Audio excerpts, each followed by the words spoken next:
अब सियासत उस तरह से नहीं चलती जैसे पहले कि जी आपने इलाके के जो करता धरता हैं, इलेक्टेबल्स हैं, उनको अपने काबू में किया, अपने हज़ारों लोगों को नौकरियां दी गवर्नमेंट इदारों के अंदर, उनकी फैमिलीज आपको सपोर्ट करने, आपको लाखों वोट मिल गई। ये पहले की ओल्ड सियासत। अब ये जो हालात बदल गए हैं, ये हमारे सियासतदानों को कई को नहीं समझ में आ रहे।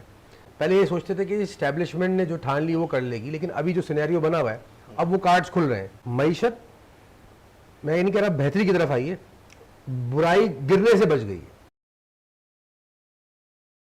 आपकी तरफ आता हूँ मैं थोड़ा सा, ये पीटीआई जो मुज़ाकरात कर रही है इस वक्त जो मुल्क के हालात के हवाले से, क्या आप समझते हैं कि हुकूमत जो आई है वो फॉर्म 45, 47 और ये सारी चीज़ें चली रही है, लेकिन एक डगर के ऊपर नहीं आ पा रहे लोग? इसी इंतज़ार में थे कि ईद गुजर जाएगी तो शायद रमज़ान गुजर जाएगा, बेहतर हो जाएगा।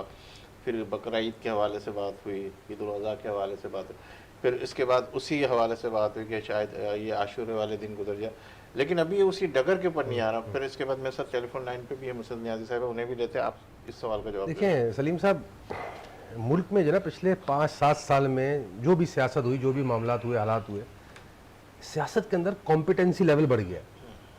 अब सियासत उस तरह से नहीं चलती जैसे पहले ओल्ड स्कूल और पुराने तरीके से चलती थी कि जी आपने इलाके के जो करता धरता हैं, इलेक्टेबल्स हैं, उनको अपने काबू में किया, अपने हज़ारों लोगों को नौकरियां दी गवर्नमेंट इदारों के अंदर, उनकी फैमिलीज आपको सपोर्ट करने, आपको लाखों वोट मिल गई। ये पहले की ओल्ड सियासत। अब सियासत आ गई है सोशल प्लेटफॉर्म के ऊपर, अब सियासत आ गई है ग्लोबल।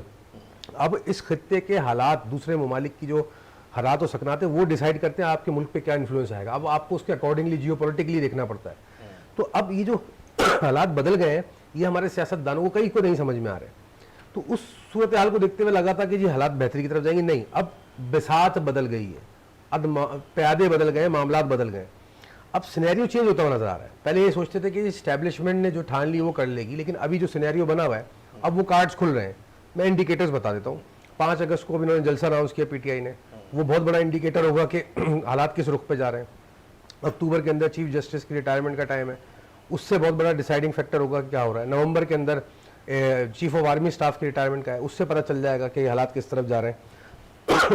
इलेक्शन कमीशन को सुप्रीम कोर्ट ने ऑर्डर किया है, फॉर्म 45, फॉर्म 47 का मसला, एक्स्ट्रा सीट्स का मसला, पीटीआई में वापस शमूलियत का मसला, ये 5-6 जो सिनेरियोज हैं, इनकी डिसाइड होने के बाद सही पिक्चर मुल्क की खुल के सामने आएगी। मईशत, मैं ये नहीं कह रहा बेहतरी की तरफ आई है, बुराई गिरने से बच गई है, बदतरीन तरफ जाने से रुक गई है, लेकिन बेहतरी की तरफ नहीं आई है।